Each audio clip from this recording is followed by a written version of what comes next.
성경 말씀 마태복음 10장 16절로 23절까지 말씀 함께 교독하여 올리겠습니다. 보라, 내가 너희를 보냄이 양을 이리 가운데로 보냄과 같도다. 그러므로 너희는 뱀같이 지혜롭고 비둘기같이 순결하라. 삼가라, 그들이 너희를 공회에 넘겨주겠고 그들의 회당에서 채찍질하리라.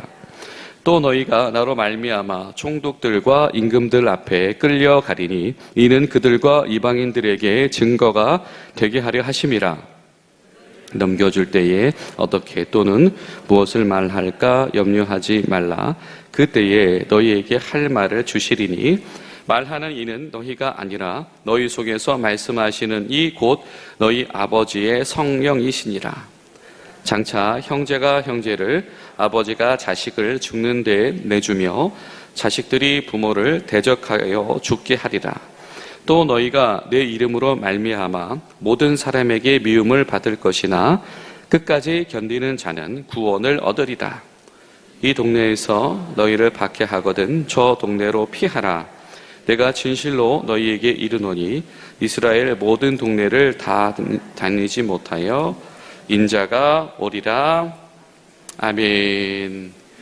오늘도 함께 하신 모든 분들께 감사드립니다. 우리는 오늘까지 어떤 사람을 위해서 기도합니다. 삶 속에서 고독하게 되니 영적인 길을 잃고 방황하고 있는 분, 삶의 것들을 상실하고 방황하는 영혼들을 위해서 우리 함께 기도합니다.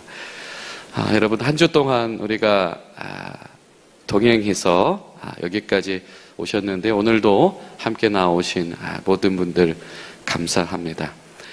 예수님도 아침을 깨우실 때에 제자들에게 부활하신 예수님이 찾아오셔서 하신 일이 아침을 먹이는 일이었습니다. 그렇죠? 조반을 먹이셨는데 오늘 마지막 6일차 오늘 기도에 맞춰지면 우리 시간이 되시는 분들은 다 같이 이동하셔서 우리 아침 식사를 같이 하려고 합니다. 그래서 교회에서 오늘은 아침을 준비를 했고요.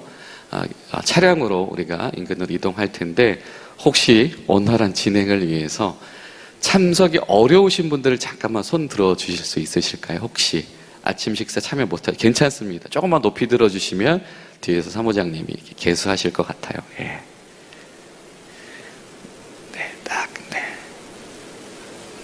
네, 감사합니다. 네, 요 정도. 예. 또 참여하지 못하시는 분, 또 온라인으로 함께 하시는 분은 오늘 아침 드실 때에 올해의 최고의 주말 아침 식탁이 되시기를 간절히 소망하고, 또 함께 하시는 분들도 사랑의 교제 가운데서 우리 함께 식사를 나누겠습니다.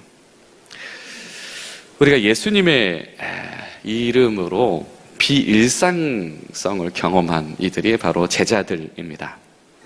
비일상성이라고 하는 것은 우리가 예수님을 알기 전에, 특별히 예수님을 만나서 주님으로부터 받은 이 영적인 능력을 발휘하기 전에는 알 수도 없었고 경험할 수도 없었던 그것을 알아가는 것이죠. 우리가 때로는 사람이 변화되는 것을 우리가 지켜볼 때가 있습니다. 한 사람의 내면이 변화되는 것, 그래서 그 내면이 그 삶의 결심과 그 삶을 바꾸는 것을 옆에서 지켜보는 것은 정말 놀라운 일입니다. 그렇죠? 그것이야말로 우리가 경험하게 되어지는 그 비일상성 중에서 가장 위대한 것 중에 하나가 아닌가 생각이 되어지고요. 그리고 예수님께서 제자들에게 주시는 상급이 바로, 사도 바울이 그런 말을 자주 하죠. 내 상급, 하나님 앞에서 나의 상급은 바로 여러분입니다. 하나님 앞에서 나의 상급은 예수님입니다 라고 표현하는 그 말 가운데에서는 바로 사람의 변화를 경험하게 되어지는 그 은혜가 있다라고 하는 것이죠. 또 비일상성이라고 하는 것은 자기 스스로도 마찬가지죠. 자기가 하지 못하던 일을 합니다. 하지 않던 일들을 합니다.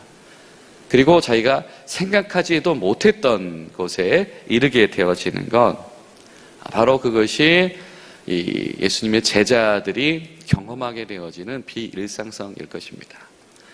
그런데 이 사람은 우리가 영을 가진 존재이잖아요. 우리 영적 생활 가운데서 이 비일상성을 경험을 하면은 무엇인가 굉장히 벅차오르게 되어 있습니다. 영적으로 굉장히 고양되어지게 되어 있죠. 그래서 무엇이든 할 수 있을 것 같은 그런 자신감도 생길 법합니다. 그런데 그런 제자들에게 예수님께서 뭐라고 말씀하십니까? 그런 예수님 앞에 충실하게 순종하는 제자들에게 따라오는 것이 무엇이다? 바로 고난이다.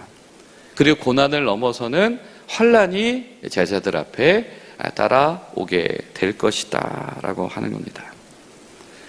여러분 어떠신가요? 만약에 우리들이 그 제자들의 입장이었다라고 한다면 아마 평생을 그런 생각을 안 해보다가 예수님이라고 하는 분을 만나서 그분의 제자가 되기로 결심을 하고 자신의 어떤 터전과 같은 어떤 이 종교생활의 범주를 넘어서서 그분의 가르침 속으로 결단하는 것은 정말 큰 결심이었을 것입니다. 그랬는데 그분에게 순종을 해서 그분의 제자로서 이렇게 저렇게 정말 이런 역사에 내가 참여할 수 있구나라고 감격을 누리고 있는 이들에게 주님께서 얘들아 너희들 고난당할 거야, 너희들 박해당할 거야, 너희들 환난당할 거야 라고 말할 때 그게 어떻게 받아들여졌겠는가라고 하는 겁니다. 여러분은 어떠실까요? 그 말이 귀에 들어오실까요? 아니면 마음속에 들려지실까요? 제가 제자들의 입장이었다라고 한다면 아마 이렇게 느껴졌을 것 같아요. 주님이 말씀하신 건 알겠는데 받아들이거나 생각하고 싶지 않은 다가올 미래, 혹은 이 모른 척 지내고 싶은 어떤 막연한 미래. 실제로 그들은 잊고 지냈었던 것인지 아니면 그 날이 닥쳐왔을 때 외면하는 연습을 반대로 했던 것인지 실제로 예수님의 체포, 그리고 예수님의 재판, 예수님의 처형 앞에서 너나 할 것 없이 흩어지고 도망하는 모습을 보여주셨죠. 그랬던 제자들을 부활하신 주님이 찾아오셔서 아침을 먹여주셨습니다. 여러분 오늘 아침 잘 드시면은 예수님의 은혜가 있을 거예요. 너무 준비를 잘했든지 아니면 전혀 대비를 하지 못했든지 둘 중에 하나인 것 같아요. 아마 어떤 이들은 그때까지만 하다가 그래 그러면 도망가자, 분명히 이런 사람도 있었을 거예요. 내가 제자로 사는 거의 한계는 여기까지다, 거기까지만 하면 충분한 거 아닌가, 이런 현실적인 타협을 하는 제자들도 분명히 있었을 겁니다. 그리고 어떤 이들은 아니야 그럴 리 없어, 다른 주님의 말씀엔 다 순종하지만 내가 받아들이고 싶지 않은 그 주님의 말씀만큼은 외면하고 싶은 바로 그런 제자들도 있었을 겁니다. 그런데 주님께서 분명하게 이렇게 말씀하세요. 너희들의 그 고난이 분명히 통로가 될 것이다. 예수님께서 직전에 어떤 당부를 하셨냐면 제자들을 파송하시면서 여기서부터 성실히 하자, 이방인들 위한 선교 먼저 섣불리 시작하지 마라, 절대 그거 하지 마, 이렇게 말씀하셨던 주님이 다시 이내 뭐라고 말씀하시냐면 너희가 그들에게 이리때하게 고난당하는 것이 증거가 될 것이다. 그리고 그것이 통로가 되어져서 오히려 너희들의 고난 때문에 더 많은 양떼들이 주님 앞으로 돌아오게 될 것이다 라고 하는 것입니다. 여러분 이것이 그 당시에 갈릴리에 파송된 제자들만의 이야기는 아닐 겁니다. 오늘날 선교적인 입장에서 교회들에게도 주시는 주의 말씀이신 것 같아요. 때로는 교회가 어려움에 봉착하는 것이, 교회가 어떤 외면에 봉착하는 것이, 또 교회가 배제에 당하는 것이, 그러나 이것이 그냥 고난으로만 끝나는 것이 아니고 이 교회가 당하는 이 고난과 배제와 외면이 주님 앞에서 사용되어 줄 수 있다라고 한다면 이것이 주님 사용하시는 통로가 될 수 있을 거다. 여러분 우리가 기도할 것은 하나님, 왜 사람들이 교회를 외면합니까? 왜 우리들의 진심이 받아들여지지 않습니까? 왜 그 사람에게 나의 마음이 이렇게 배척당합니까? 라고 하는 우리의 그 한계 상황이 주님께 사용되어질 수 있다라고 한다면 분명히 그것이 누군가에게 통로가 될 수 있는 줄로 믿습니다. 저가 저렇게 외면당하면서도, 저렇게 배척당하면서도, 저렇게 어려움에 봉착하면서도 그 사랑을 포기하지 않는구나. 도대체 그 사랑이 무엇일까라고 하는 바로 그것이 주님 가운데서 사용되어진다라고 하는 겁니다. 근데 여러분, 이것은 굉장히 중요한 것입니다. 주님께서 이렇게 말씀하셨죠. 추수해야 되는데 일꾼이 없다? 그 얘기는 다 뒤집어서 얘기하면 뭐냐면 추수는 반드시 찾아온다라고 하는 겁니다. 추수는 반드시 찾아온다. 추수가 무엇입니까? 주님 의도하신 추수는 뭐예요? 심판입니다. 심판입니다. 구원받을 양떼와 구원받지 못할 양떼가 구분되는 시점입니다. 추수는 반드시 찾아온다라고 하는, 주권자 되신 주님이 보시는 주께 인정받는 자, 사랑받는 자, 하나님 나라에 속하지 못한 자는 분명히 구분되어진다라고 하는 것이죠. 그렇다라고 한다면 그것을 아는 제자들은 하나님, 저희 삶이 다가올 추수 가운데에 양떼들이 심판당하지 않도록 사용되어지는 통로가 되게 하시옵소서. 이것이 바로 주님께서 요청하시는 이 제자들의 다가올 미래, 다가올 시간이다라고 하는 것이죠. 여러분, 저와 여러분의 남겨진 시간들이 하나님 앞에서 한 명의 양떼를 살려내는데 사용되어지는 위대하고 거룩한 소망이 저와 여러분 가운데 꺼지지 않게 되시기를 간절히 소망합니다. 그런데 예수님께서 이렇게 말씀하세요. 그런데 이 제자들이 던져진 삶은 어떤 삶이냐면 이리떼에게 던져진 삶이다. 목자 없이, 보호자 없이 이리떼에게 던져진 삶이다. 그런데 그 이리떼가 누구냐면 종교인들입니다. 서기관들이고 바리새인들이고 유대의 지도자들입니다.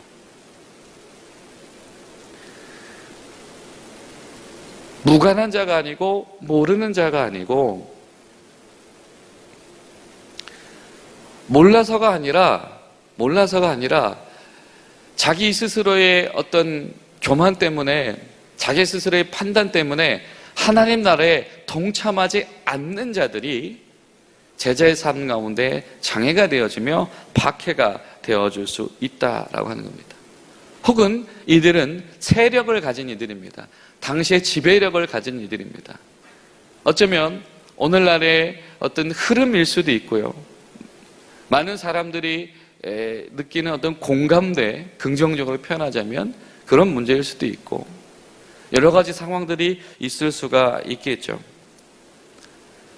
그 가운데서 보호자 없는 양떼들일처럼 되어진다라고 하는 것은 분명히 약한 입장에 놓이게 될 것이다 라고 하는 겁니다. 그런데 어떻게 해라? 뱀처럼 지혜로워하라. 영적인 열광주의로 맞서지 말아라. 무조건 그냥 무대뽀 정신, 좀 표현이 과합니다만은 그것이 주님이 원하시는 바가 아니다라고 하는 겁니다.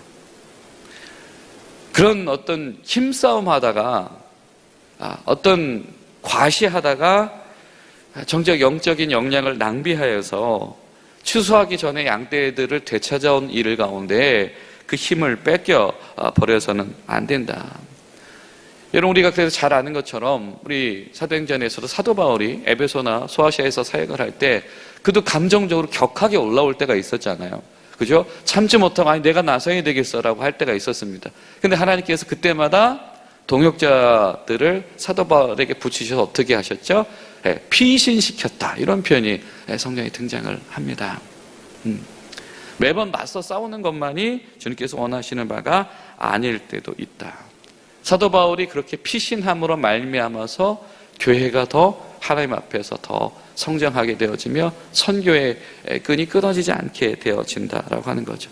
여러분, 그렇기 때문에 때로 교회 공동체가 때로는 건강하게, 때로 현실적으로, 이성적으로 잘 협의하고 판단하는 일도 굉장히 중요합니다. 교회의 어떤 교세과시, 어떤 교회의 실력 행사가 사실은 교회 역사적으로 제대로 이렇게 선한 영향력을 발휘했던 역사는 거의 없습니다, 여러분. 가장 대표적인 것이 교회사 속에서 어떤 십자군 전쟁의 그 이면들이겠죠. 예수님께서 그 이야기를 하십니다.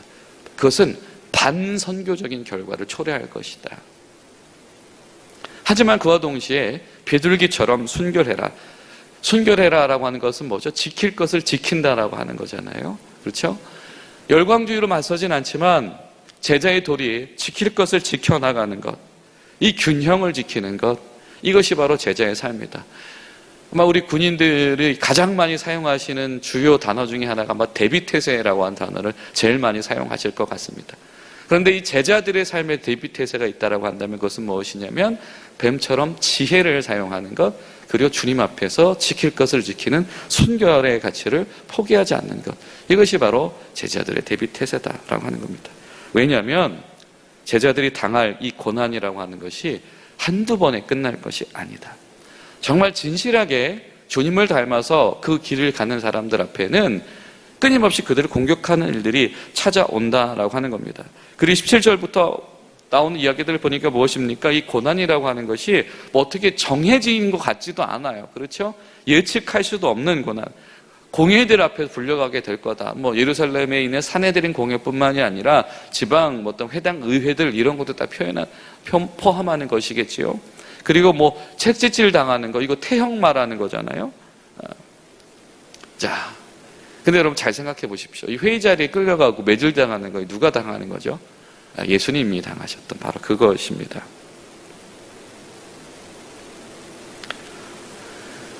너희들이 예수님처럼 넘겨짐을 당하게 될 거다.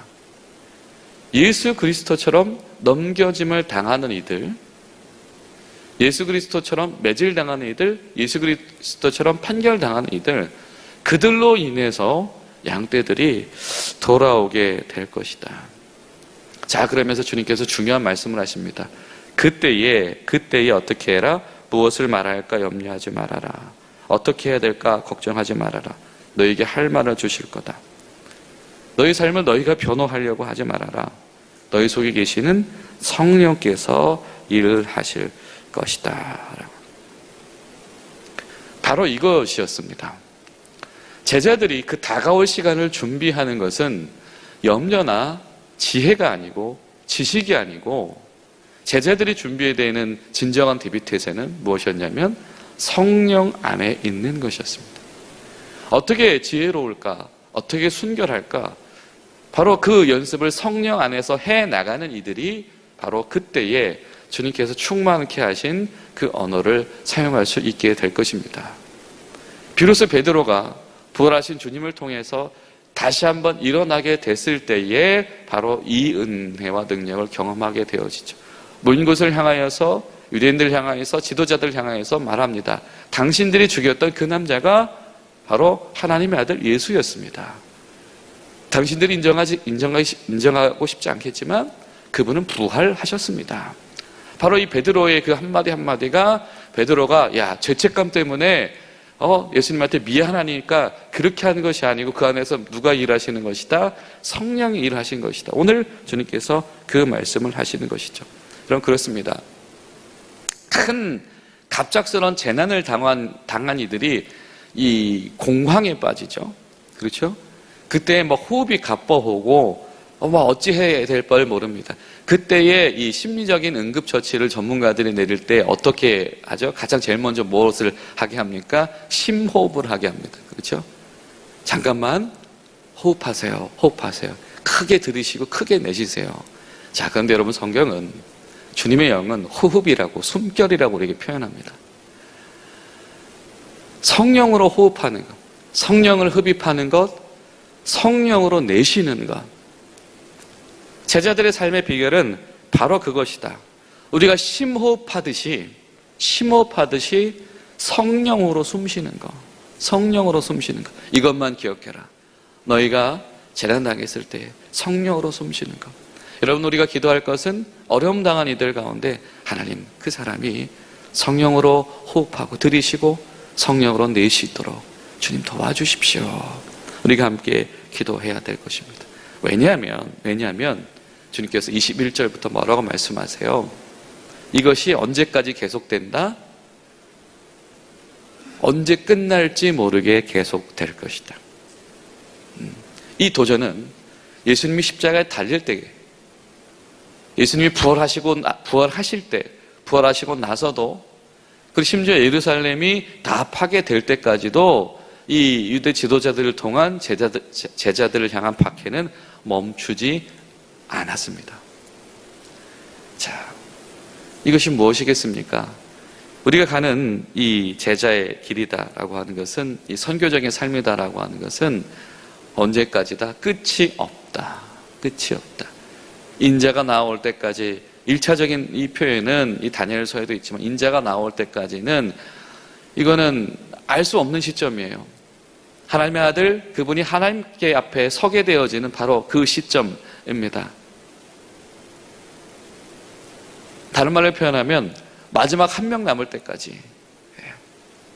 여러분, 교회가요, 문을 닫는 방법이 두 가지가 있습니다. 첫 번째는 우리가 왜 병 들었는지도 모르는 채 한 명 한 명 영적으로 죽어가다가 사명 있는 자가 하나도 남게 되지 않는 그런 쇠퇴하는 죽음을 맞이하는 교회가 있을 것입니다. 반면에 마지막 한 명까지 순교하는 교회가 있을 것입니다. 그런데 주님은 오늘 우리에게 그 후자를 요구하십니다.